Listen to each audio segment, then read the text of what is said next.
The rain fell in slow, relentless sheets, like the sky itself had lost someone. Black umbrellas clustered over muddy ground as the casket descended into the earth. Shovels scraped clay and prayers mumbled through chattering teeth. They said the woman in that box was my twin sister, Alina Rosewood.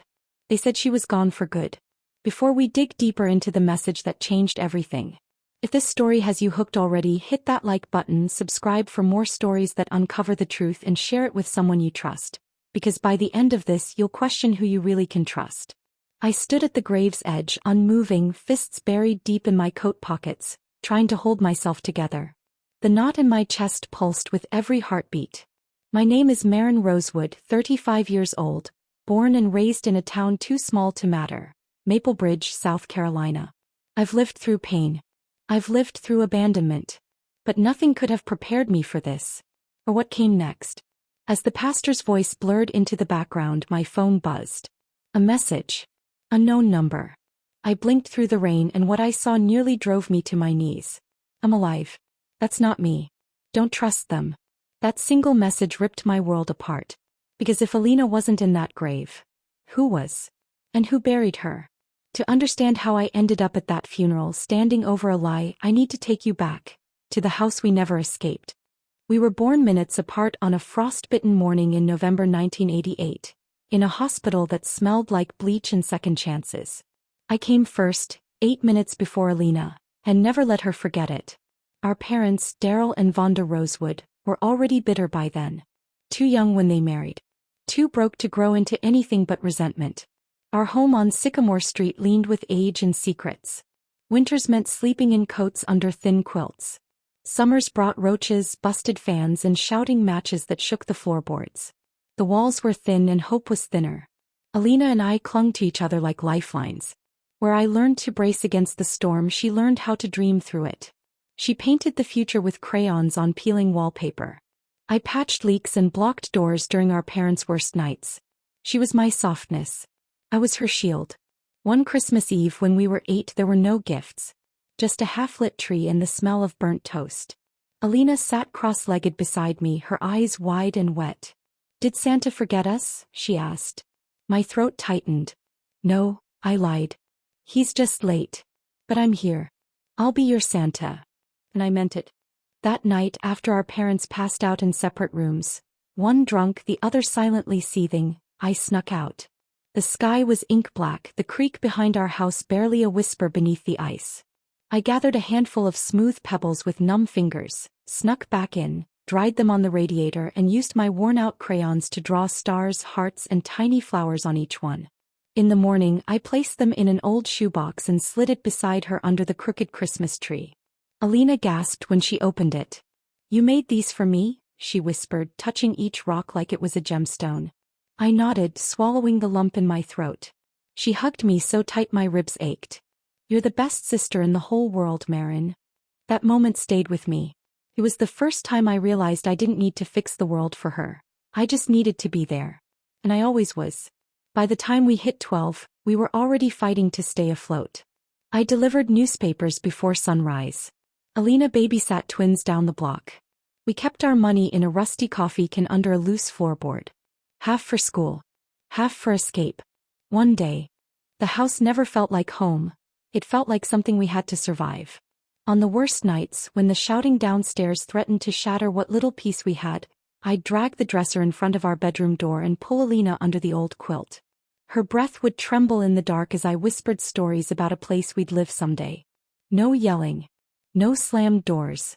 Just quiet. She'd always nod, her voice thick with tears. "And a blue couch," she'd add. "With pillows that don't smell like smoke.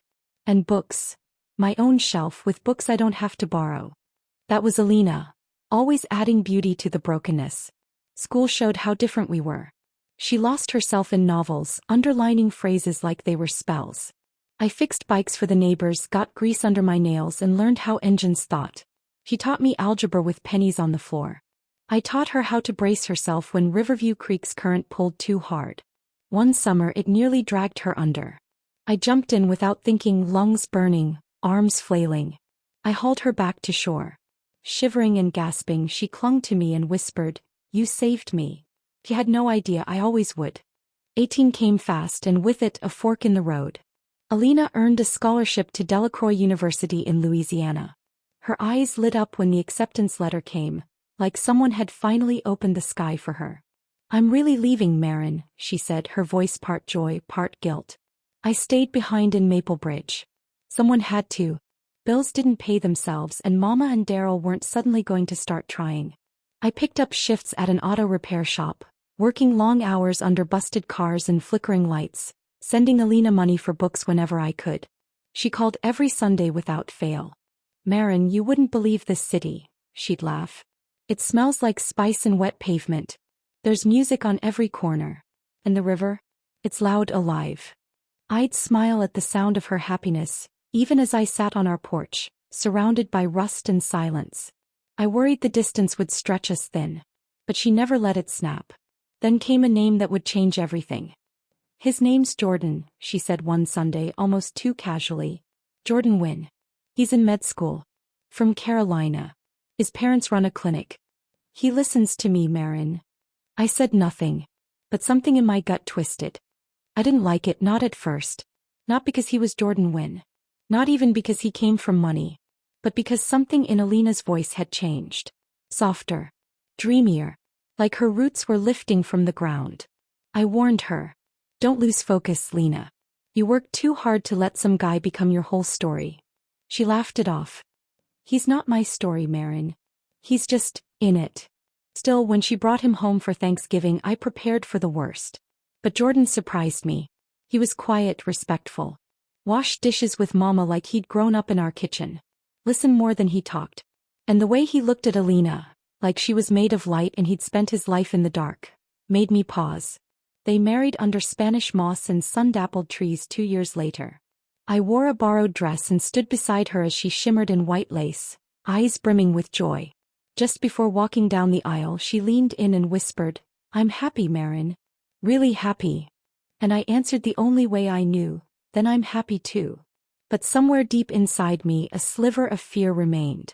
Because happiness, real happiness, never lasted long in our family. For a while, it seemed like Alina had found her way out of the storm. She and Jordan settled near the coast, in a house with ocean views and soft mornings filled with laughter. She'd send me pictures of sunrises from their porch, coffee cup in hand, hair still damp from sleep. "Come visit," she'd say. "It's peaceful here. You'd love it." I always said I would. But I never did. I stayed in Maplebridge, tied down by responsibility, by fear, by the kind of weight you forget you're carrying. I told myself I was keeping things steady. But maybe I was just afraid of what it meant if she no longer needed me. Then the storm came, not from the sky but from inside Jordan. Yatsik. Something rare. Something the doctors didn't know how to fix. Alina called me in the middle of the night, her voice cracked open with grief. "I don't know what to do, Maren.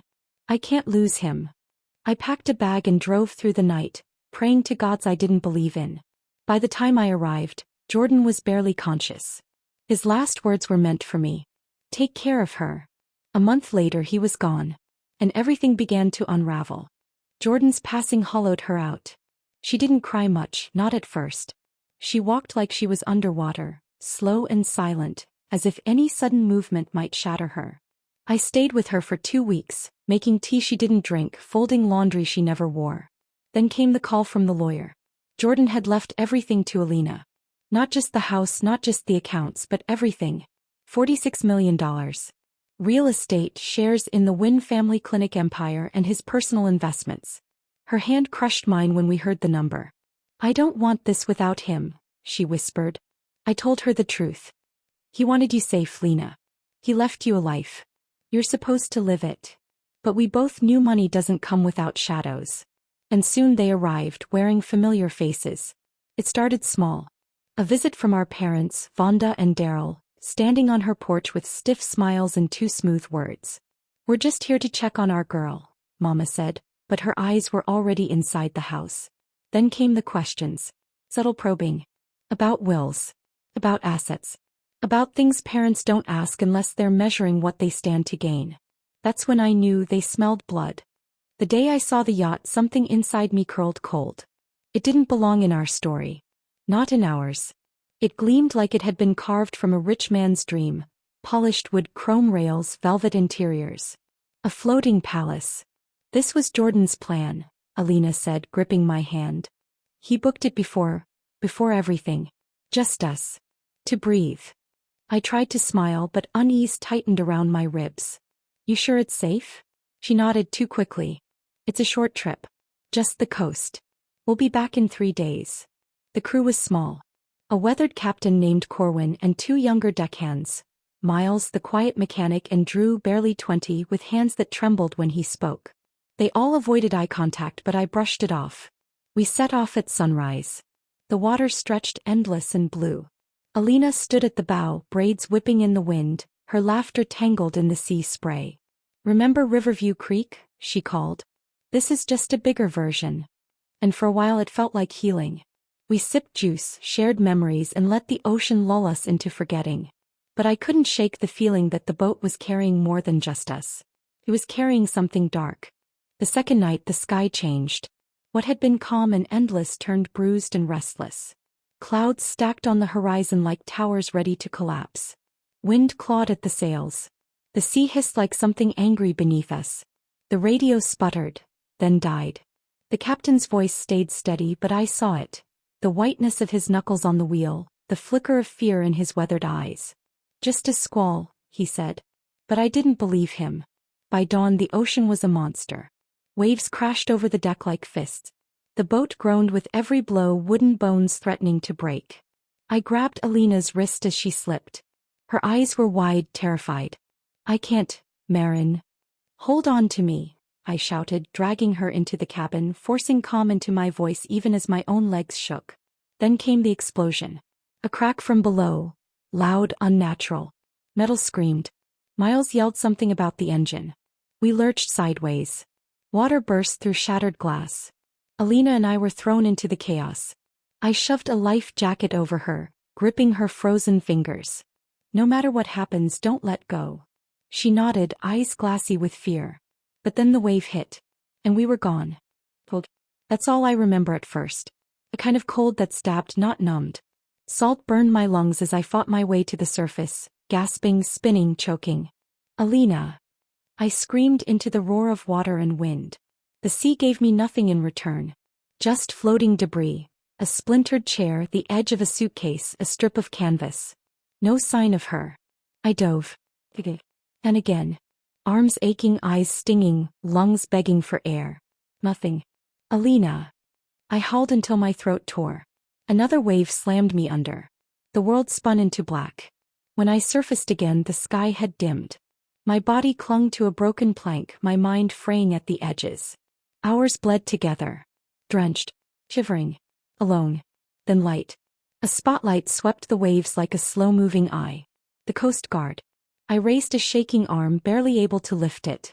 They pulled me aboard, wrapped me in a foil blanket that felt like tissue paper against the storm still living inside me. Any other survivors?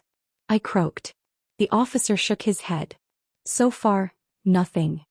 I collapsed against the deck. My last memory before the dark took me was the image of my sister disappearing beneath the waves. And the unbearable silence that followed. The hospital lights buzzed like static, steady and cruel.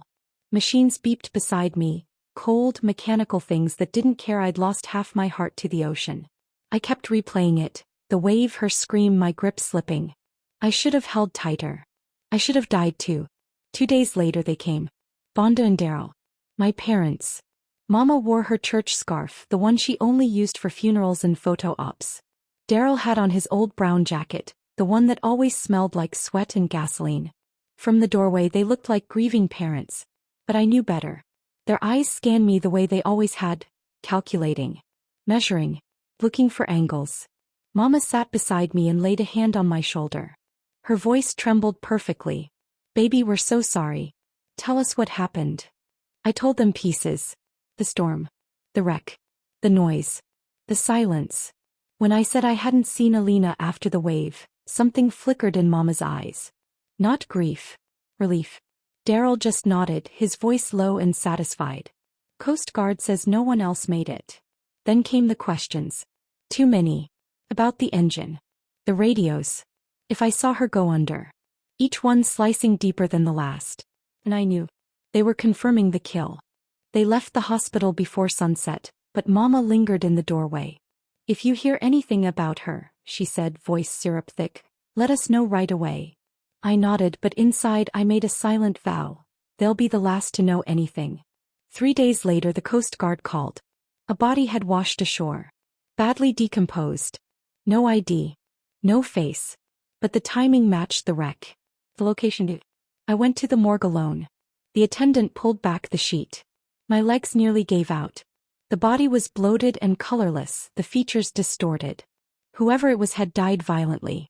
My heart screamed, "That's not her. That can't be her." But I had no proof. No better truth to offer. I requested DNA testing. The coroner warned it could take months. Mama and Daryl didn't want to wait. "She's gone, Maren," Daryl said too quickly.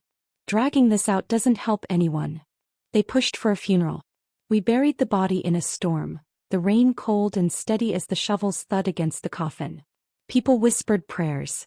But my parents, they whispered about assets, about inheritance, about bankers. By the time the final hymn ended, my phone buzzed. "Unknown number. I'm alive. That's not me. Don't trust them." My knees buckled. I gripped the edge of a headstone to stay upright. "I'm alive. That's not me. Don't trust them." I slid the phone back into my coat pocket, pulse hammering in my ears. Around me, mourners wiped tears and murmured soft condolences, completely unaware that the woman we just buried wasn't my sister. My sister was alive. And someone, our parents, had tried to bury the truth with her. I left the cemetery before the dirt even settled, driving aimlessly through gray rain until I found myself in a cracked-up diner off Highway 74. I sat in a booth with a chipped table and lukewarm coffee, staring at my phone like it might explode. I typed one sentence, hands trembling. "If this is really you, where are you?" No response. I checked again. And again. Hours passed. Eventually I passed out in a motel room that smelled like mildew and regret, the phone clutched in my hand. The next morning a new message lit up the screen. "Meet me at Driftwood Cabin. Near Oaklight Beach Lighthouse. 9 p.m. Come alone. Don't tell anyone." It could have been a trap. But there was no version of reality where I ignored that message. That night I drove down the coast beneath a sky heavy with secrets. Rain had stopped, but the clouds still lingered, low and watching. The lighthouse at Oaklight Beach swept its beam across the waves like a slow, searching eye. The cabin stood just beyond the dunes, small, crooked, lit only by a single yellow bulb in the window. My heart pounded so loud I could hear it over the surf. I knocked once. The door creaked open, and there she was, Lena, alive. She looked like a shadow of herself. Thinner, pale, eyes ringed with fear and exhaustion, but she was real. Her arms wrapped around me before I could speak. We stood there, shaking, crying, both of us gasping like drowning girls who had finally surfaced. "I thought I buried you," I whispered. "I thought I was dead," she said into my neck. "But I'm not. And Maren, someone wanted me gone." Inside the cabin was bare, just a mattress, a table, a flickering lamp. She sat me down and told me everything. The fisherman who pulled her from the wreck. How she begged him not to report her. And how, after she saw who pushed for the trip, she knew. It was them. I sat across from her, my hands gripping the edge of the table. "You're saying the storm wasn't just bad luck?" Alina nodded, eyes glinting with tears. "It felt wrong from the start. Mama and Daryl were the ones who insisted I go. Said it would clear my head. Then, suddenly, Dad's too sick to make it. They pushed it on me, Maren." I exhaled, the pieces starting to twist into place. "At your funeral they didn't mourn. They talked about assets. I overheard them. They didn't lose a daughter. They gained opportunity." Alina leaned forward, her voice barely a whisper. "They don't know this, but before the trip I made a private will. Not the joint one with Jordan. Mine alone. I filed it through a lawyer, Dorian Wells. If anything happened to me, everything goes to you." I froze. "To me?" She nodded. "And if you weren't alive, it would go to a community clinic in Maplebridge. I couldn't risk them touching it. Not a cent." Tears welled in my eyes, but I blinked them away. "You should have told me." "I didn't want you worrying," she said, her voice soft. "I just wanted to make sure. If I disappeared, they'd never win." I looked at her then. "And I swore they still won't." Before I left the cabin that night, I pulled Alina into my arms one more time. Her forehead pressed against mine, her voice small but steady. "You've always been my protector, Maren. You still are." I drove back through the dark, headlights cutting across wet roads. But something new had settled in me, Steele. The next morning I walked into the office of Dorian Wells, the lawyer Alina had trusted. The place smelled like old paper and secrets. He looked up startled. "Miss Rosewood. I wasn't expecting." "She's alive," I said. "And she's in hiding. But if my parents get wind of that, she won't stay safe. I need to see the will." Wells studied me, then moved to a heavy safe behind his desk. A minute later he slid a sealed envelope across the table. I opened it. Alina's handwriting. Her signature. Her wishes. Everything to me. Nothing to our parents. My hands shook, but not from fear. From clarity. "Keep this between us," I told him. Wells nodded, expression grave. "I've seen families destroyed over less." I left with the will in my purse and vengeance in my veins. It was time to trace the lie to its roots. The marina was next. The Harborview Marina was quiet that afternoon. Boats rocking gently, seagulls circling like lazy thieves. But beneath the calm I felt tension humming like a live wire. I asked for the dock manager, told him I needed information about a specific departure, the yacht from 2 weeks ago. He scratched his beard and pointed me toward a deckhand named Theo. If anything weird went down, he'd know. Kid doesn't miss much. Theo was barely 19. Sunburned cheeks, nervous hands, and eyes that darted like he'd seen too much. I bought him a coffee and sat with him on an overturned bucket near the docks. "I just need the truth," I said. "Off the record." He hesitated, then glanced over his shoulder. "The night before that boat left, I saw someone board it. Didn't look like crew. Black coat, hood up, walked with a limp. Slipped below deck and stayed down there. I told the captain, but he brushed it off. Said maybe it was one of the mechanics doing a late check." "You're sure?" I asked. Theo nodded. "That guy wasn't on any list. Didn't belong there." I thanked him, slid a bill into his hand, and walked away with my pulse pounding. Someone sabotaged that boat. And now I had a shadow to chase. Back in Maplebridge I started watching them, Vonda and Daryl. Their old house looked different. New curtains. A fresh coat of paint. A brand new SUV in the driveway. Bought with blood money. For 2 days nothing. Just routine. Lawn care. Grocery runs. Sunday smiles for the neighbors. But on the third night they left the house late, driving past the tracks to a dive bar called the Crossroads. I followed at a distance, heart pounding. Inside, the place reeked of old beer and older lies. They sat in a corner booth with a man in a black coat. Limp. Hood pulled low. Theo's ghost. I slid onto a stool near the bar, pretending to sip something bitter, ears straining. The jukebox muffled most of it, but a few words drifted through. "It's done. No one suspects. Insurance pays once the paper's clear." My chest tightened. When the man got up to leave, I followed him through back alleys, adrenaline rising with every step. Just before he slipped into an abandoned warehouse, I grabbed his coat, slammed him against the wall. "Who paid you to touch that yacht?" He struggled. I shoved harder. Finally he broke. "Your parents. They gave me 50 grand to sabotage the engine. Said it just needed to look like an accident." But he hadn't expected Alina to survive. And he hadn't expected me. The next morning I stood outside the Seabridge County Courthouse with evidence burning a hole in my coat pocket. A voice recording. A signed confession. A copy of the insurance policy they'd taken out, weeks before the trip. Inside, the courtroom buzzed with whispers. Reporters. Distant cousins. Strangers drawn in by the scent of scandal and money. Vonda sat in the front row in her best black dress, pearls at her neck.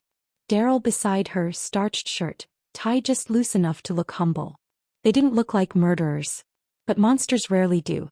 Attorney Dorian Wells read Jordan's will, then Alina's. I watched my parents lean forward, hungry. Victory inches from their hands. The judge cleared his throat. "If there are no objections." "I object," I said, rising. The room fell silent. "My sister is alive," I said. "And they tried to kill her." Gasps. Chaos. Vonda's eyes went wide. Daryl turned pale. I played the recording.